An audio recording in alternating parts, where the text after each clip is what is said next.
Hey everyone, I'm Beatrice and we're here with DCQ. We have a special guest today, Ghada, who's Palestinian, and she's doing research here at DCU. So Ghada, tell us a bit about Gaza before October 2023. Okay, actually, first of all, let me tell you that it's my pleasure to be here today. And you have no idea how long of a journey it took me just to be here in Ireland. It was a very long journey. And I was uncertain whether I'll make it the next day or not, whether I'll be alive the next day or not. It was filled with the challenges. So actually, it's my pleasure to be here, and speak about my own experience. And as well, let me tell you a little bit about myself. I am Ghada Ashour, a 24 Gazian who studies here at DCU. I am a research student at the School of Business here in Dublin City University. And actually, whenever someone asks me how old are you, I just reply by telling that person that I am 53 days old, because actually, whenever I came here, I realized that it didn't have any moments of life back home in Gaza. Either before the war or before the genocide or during the war. Let me tell you a little bit about life before 7th of October. I know that the 7th of October 2023 has been always a trend. But I always wonder, what about life before the 7th of October? What about October 6th, 2023? Drones are always watching. What about the limited hours of electricity? What about the scarce drop of clean water? What about even fishing has a boundary? Even the sky, drones are always watching. Even there is a restriction in movement. So this is simply life before October the 7th. And let me tell you a little bit about the main challenges which I used to face before October the 7th. Okay, in Gaza, we live in a permanent COVID-19 lockdown. Before the war started, even, we used to live in a permanent COVID-19 lockdown because Gaza was almost the biggest air prison on earth. There was a restriction of movement. No one was able to get in or out easily. Like me personally, I haven't got the luxury of traveling until it was this scholarship came to me. And let me tell you about some of the major challenges which I used to face.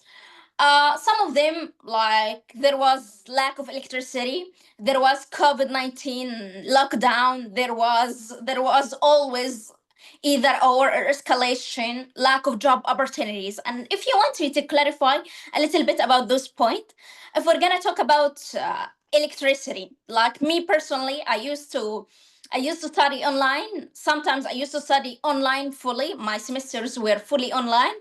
And at the same time, I had to rely on 4 hours of electricity on a daily basis.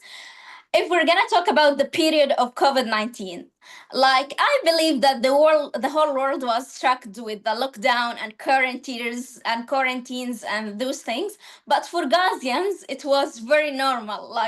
Because I consider life in Gaza is to live in a permanent COVID-19 lockdown. No one is capable of getting in or out, and even there is a restriction for there are many restrictions for everything. So I was surprised that the world reacted to COVID-19, and the COVID-19 was a trend for everyone. I felt like no one saw Corona, but the whole world felt it. Yet the whole world saw Gaza, but no one felt it's Corona. So this is for the coronavirus. And if we're gonna talk about wars or escalations, whenever I tried to join in any training, whenever I tried to go to university or school, whenever I tried to learn anything, whenever I did everything as a child, as a young person, but there was always either a war or an escalation. And the last time it was the genocide. So I did everything I tried to work around the clock every single day in Gaza, but there was always like the political situation of the Gaza Strip used to like be harder than me. And the last thing which I want to mention is lack of job opportunities. Like whenever I graduated, I started to look for a job as any young Palestinian, but I was surprised that the job market in Gaza was extremely limited, which made me actually shift my career from like I studied English translation and literature, which made me shift from this to digital marketing with the highest expectations that I would land a job online. Yeah, no, it's tough. And I think that people forget that it didn't just start in October 7th. Like Palestine has been occupied since like 1947 or 48. Yes. Yeah, 1948. So it must have been hard. And also for like little children, like you mentioned, you had nieces and nephews. Like, well, you also grew up like fully under an occupied Palestine. So like, yeah. And so once the war started, can you tell us how that shifted your education? Like about your education through like you still trying to like attend online classes even though there was a war going on. Okay. So I believe like for us as Gazians or as Gazians, like everything we have as a nation has been taken away from us. We don't have petroleum, we don't have natural resources, we don't have fields to plant crops. Even the sea has been taken away from us. So I already realized what I still had in Gaza, what I still have when I was in Gaza was only my mind. So I tried to educate myself as much as possible with the highest expectation that this would offer me a way out. And like, let me add here something. After losing my brother, after seeing my brother being killed before my eyes, after losing my job opportunity because of the war, after let's say being displaced for almost 2 years, living in a tent, after like having to adopt to a very harsh life, I realized that my mind would or education would offer me a way out. So I already applied for numerous scholarships, including Fulbright, achieving the Turkish scholarship, every single scholarship. I almost used to use my phone like to apply for many scholarships as much as possible on a daily basis. And I realized that only applying for scholarship wasn't like effective because I needed to boost my CV. So I already started taking Coursera and Udemy courses at the EUC, American University of Cairo, which is the top-rated university there. And I already started to take some English speaking lessons or classes in order to improve my English and in order to protect my language as much as possible. But there were many barriers for me, including, first of all, for me, like there was a problem for recharging my phone. So for example, whenever I used to recharge my phone, I used to walk for not less than 30 minutes to reach someone who used to have a solar panel and then recharge my phone there and wait for my phone to be fully recharged for 4 hours or 5 hours. This is on a daily basis. And then, like, whenever I used to open the internet, I used to go to a setup tent to open my internet there. And I used to stay there. And at that time, I used to have that feeling of the uncertainty whether I'll be back to the tent of my family or not. And as well, like I had another period which was like the uncertainty whether I'll make it the next day or not. Like I used to study literally around the clock. I used to do everything literally, and at the same time, like when I used to study at EUC, I used to submit my assignments through a middleman, which through what we call it a middleman. Like my sister was outside of Gaza, so I used to ask her to open the website of my university because the internet which I had was extremely limited and it couldn't even open anything but WhatsApp. So I used to tell her, like she was outside Gaza, I used to tell her to open the website of the university to tell me what assignments I already had and everything. And as well, I used to have another period which was the systemic starvation, which was forcibly imposed on us. Like I remember, like we had to write on rentals for almost 6 months. Like our main meal was only rentals. And during that time, the prices of everything were unimaginable. We're talking about $100 for 1 kilo of sugar. We're talking about $50 for 1 kilo of flour, which we use as the basic. And as well, like, let me tell you about the fact that I come from a very well educated family. Like, my brother Muhammad, who was killed, like, he used to be a civil engineer, and then he didn't find job opportunities. Sorry.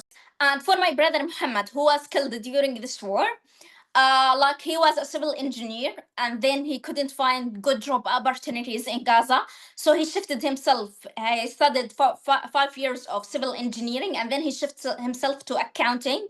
He studied accounting, and he graduated with an A+. And then during this war, he used to always think about applying for scholarships and improving his English. And he used to ask me about ways to improve his English. So I feel myself that I come from a very well educated family. Not only this, like, I have my sister Hiba. Yeah. She graduated from Islamic University in Gaza with an A+. Her major was IT. And then she studied here in Ireland, and she graduated with a distinction, her master's degree. It was in AI. She graduated a couple of months ago. Not only this, but my mother used to care the most about our education, to the extent that my parents went to Saudi Arabia in order to have enough money, and then they went there for almost 10 years, and they never stopped working there. And then they got back to Palestine, Gaza. And I personally come from a big family. Like, we were like, I used to have 7 sisters and brothers, and my parents, so we were almost 10. So my family cared the most about providing quality education for each one of us. Not only this, but right now my nephews and nieces, including Mimi, Lulo, like, the ones which I'm talking about, whose father was killed, like, when the war finished, like when the war ended a couple of weeks ago, I already had a call with them. And they mentioned for me that the extraordinary dream for them, like, to get back to schools. And they told me that they are done waiting for schools. The ones which I'm talking about, their father was killed, like, and they live in a tent, and they don't have the option, like, of living in a normal house. So they were telling me, like, during this war, we tried to go to set up tents which were as schools, but we couldn't get any quality education, and we need to be well educated as you. So can you give us, like, some ways? And they told me, like, whenever the borders are open, for mobile phones, to buy for them a mobile phone, so they could, like, start learning English online. And they are very interested. All of them are very interested at learning English and improving their English languages. Despite the harsh reality that they live in a tent, like, their father was killed, and they are missing out of their childhood, all of them. Yeah, I guess it puts into perspective what how, especially, like, as young as they are, like, how they are coping with the war, and even they're not letting it stop them from wanting to get out of that situation and learn more, and it isn't discouraging them, which is nice to hear. And so you mentioned your sister was like in Ireland, so and now you're here in Ireland with us, which we're very lucky to have you here. Thank you. Tell us your your evacuation and how you're settling in Dublin. Okay. For my evacuation, like, whenever I came here, I feel myself like I was moved from hell to heaven, the real hell to the real heaven.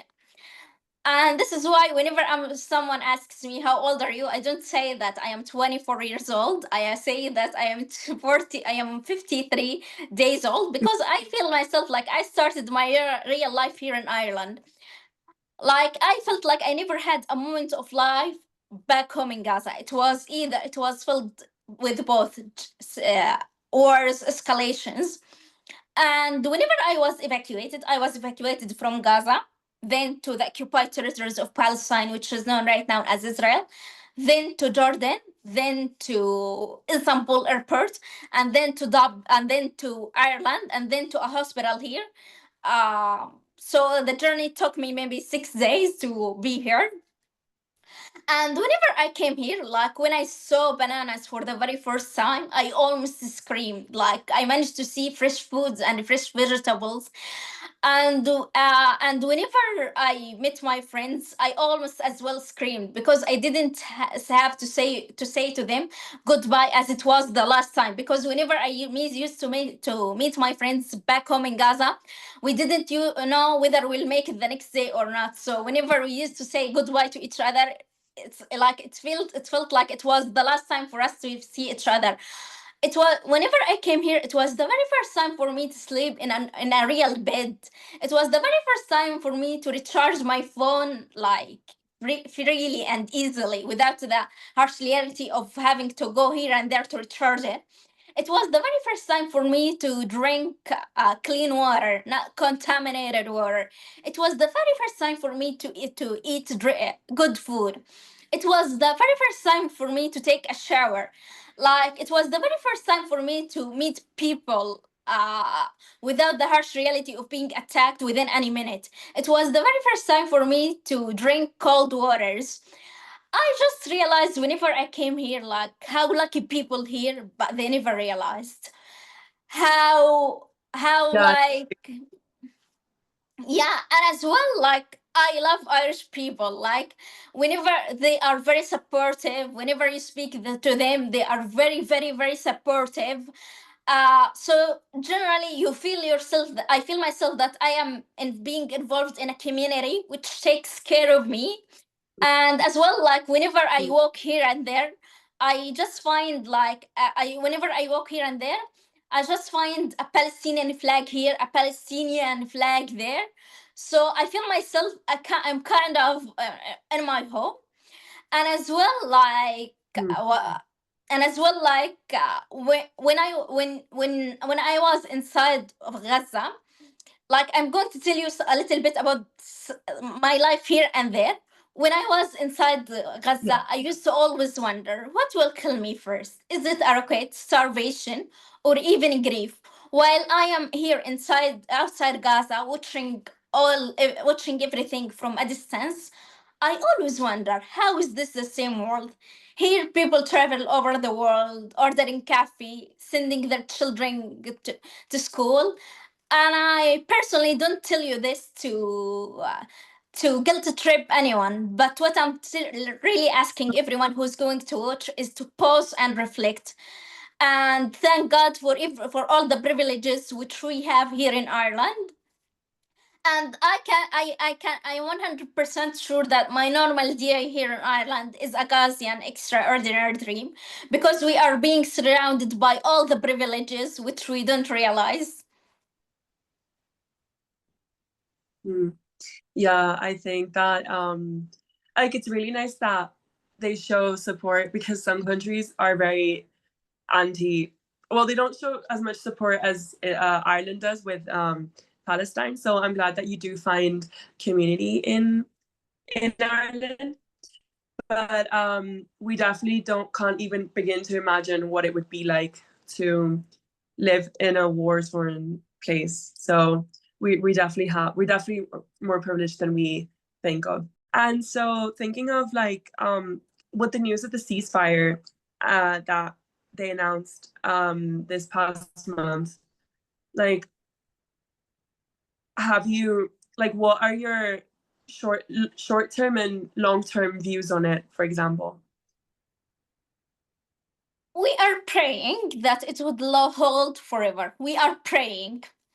We are praying because, like, back in January, there was a ceasefire deal, January of this year. It was the 15th of January of this year, a day which I vividly remember because I was in Gaza, in Gaza on the ground, and it was broken for the very first time on the 2nd of March when all the borders of food were blocked completely. And then it was officially broken on the 18th of March when there was kind of heavy bombardment against my people against me. So, like, I don't believe till it's real, like the chances of breaking this ceasefire are still high, which makes me actually always feel stressful that I don't know what's gonna happen to my family. Because like my family, Yeah. when they heard the ceasefire, that there was a ceasefire, they already had to move their tent where they were firstly asked to be evacuated to the area of our house, where our house was completely leveled down to the ground. And so right now they're tent next to the rubbles of our house, so can you imagine? And as well, people always talk about there is a ceasefire in Gaza, but as a human being, like once we hear that there is a ceasefire, as someone who's from Gaza, can I take any flight and get back to Gaza directly? The answer is always no. So how would you normalize this ceasefire? And as well, like, I can believe that there is a ceasefire when hospitals are being rebuilt. I can believe that there is a ceasefire when houses are being built. I can believe that there is a ceasefire when medical supplies can enter the strip. I can believe that there is a ceasefire when schools are being rebuilt for children to get back there. I can believe that there is a ceasefire when kids aren't afraid of looking at the sky. I can believe that there is a ceasefire when the sounds of laughters of children is louder than Israeli drones. Yeah, and also at the end of the day, even if all of this did happen, Palestine is still going to be occupied. Like the wider situation isn't gonna get better either. Obviously, like in the context of Gaza, it will, if it does happen.